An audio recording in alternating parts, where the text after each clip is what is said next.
Show him the camera. Do like a Scott Martin.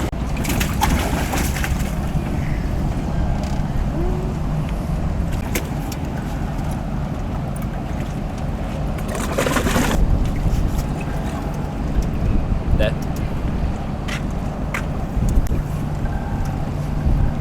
Ooh, it's Is it? Let's see.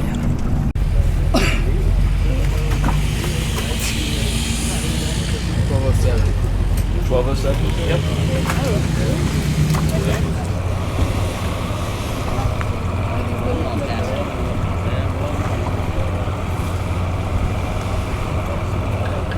Wait, That's good? Yes, ma'am. Thank you.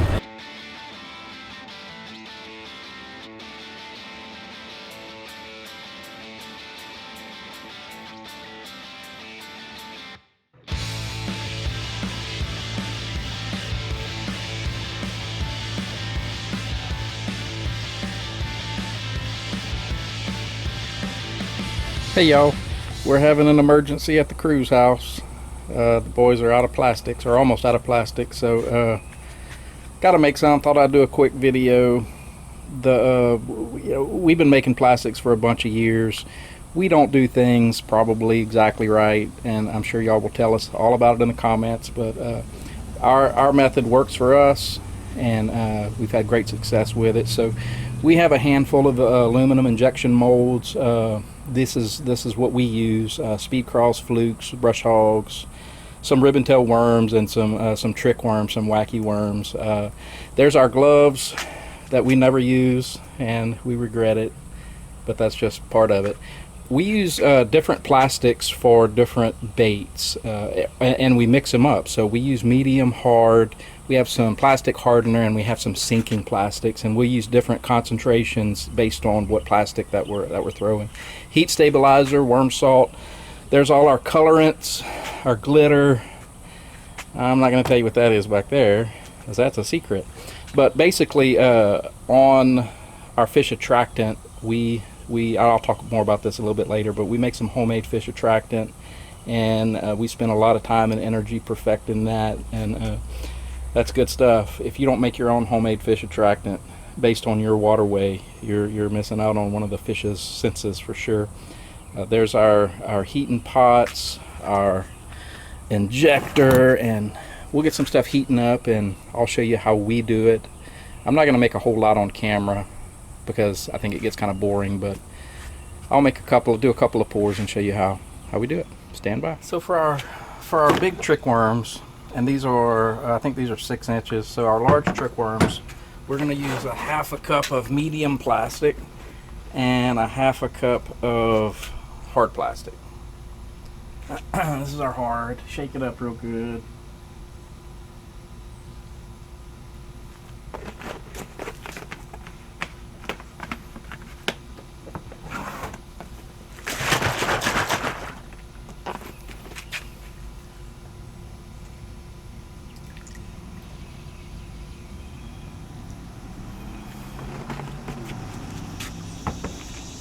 Okay, so there's 1 cup, half a cup of hard, half a cup of medium.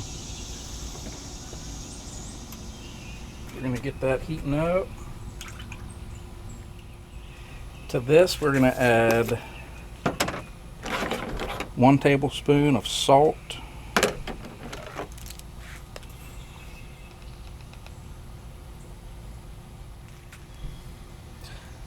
One teaspoon of heat stabilizer.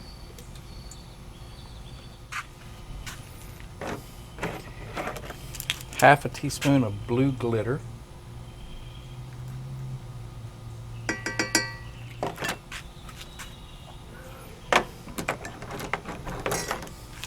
Quarter teaspoon of electric blue dye.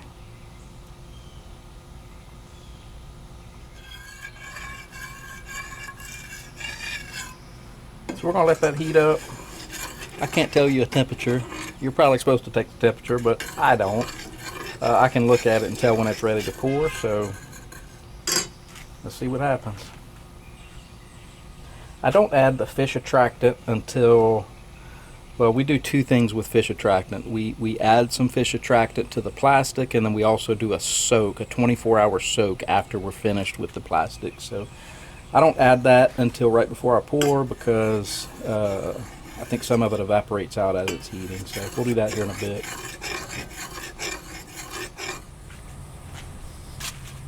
So that's looking pretty doggone good. That's the color we're after. That's what the boys like. One of the colors they like anyway. So it's ready to pour. I'm going to add some of our fish attractant. We always add a tablespoon of fish attractant right before we pour, and it's the same stuff that we use to soak for 24 hours. But that, oh man, the crawfish, surprisingly, the crawfish fish attractant doesn't smell that bad. The shad fish attractant, which is what I put in here, will knock you out. I got a whiff of it just now. Whew. So all we're gonna do is fill up our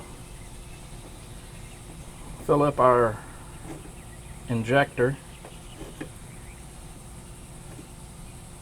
with hot plastic. Try not to make too big a mess. And then we're gonna make a tight fit, and then we're gonna slowly pour her in the mold until you feel some resistance. And then you put too much, but it'll all clean up. Pour your excess back in, and then we'll wait for it to dry, and we'll clean up our mess a little bit. But now it's just waiting on it to dry. Show you what it looks like in a sec. We'll also do some small trick worms. I like the small ones myself. The boys like those big giant ones. So the same thing, make sure you got a pretty tight fit.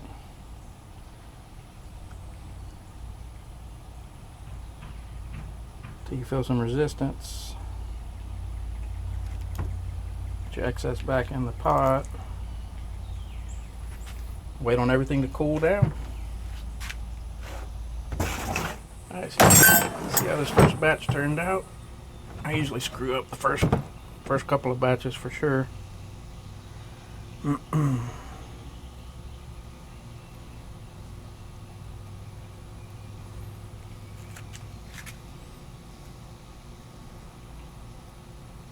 And I obviously over poured, but that's no biggie. They came out pretty doggone good. That's what the boys like. That color, the blue with a little bit of glitter in it.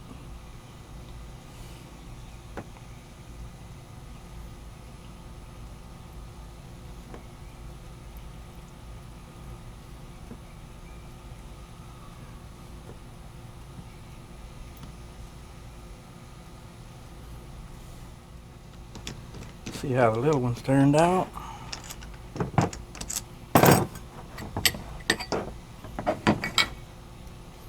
These turned out good too.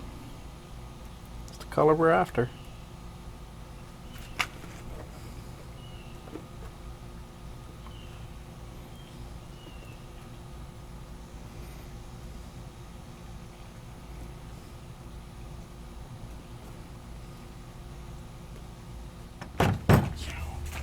Everything I touch is hot.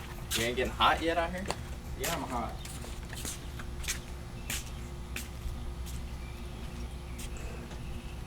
Can you taste some chemicals yet? No, I smell them when I walk out the door.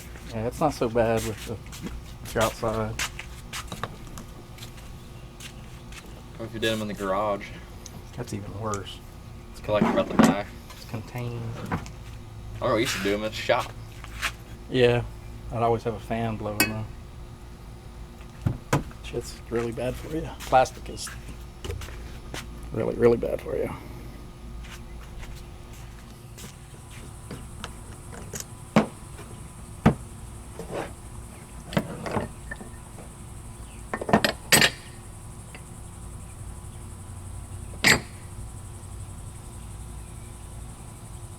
Flukes look good.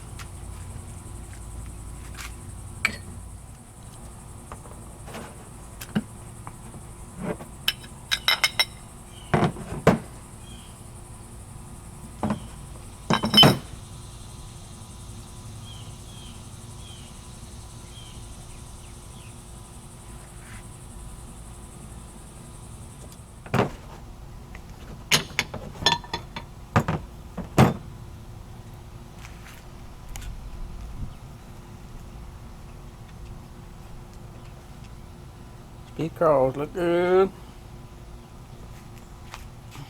So here's the assortment of baits that we make. We have some flukes, speed crawls, ribbon-tailed worm, little trick worms, big trick worms, and baby brush hogs.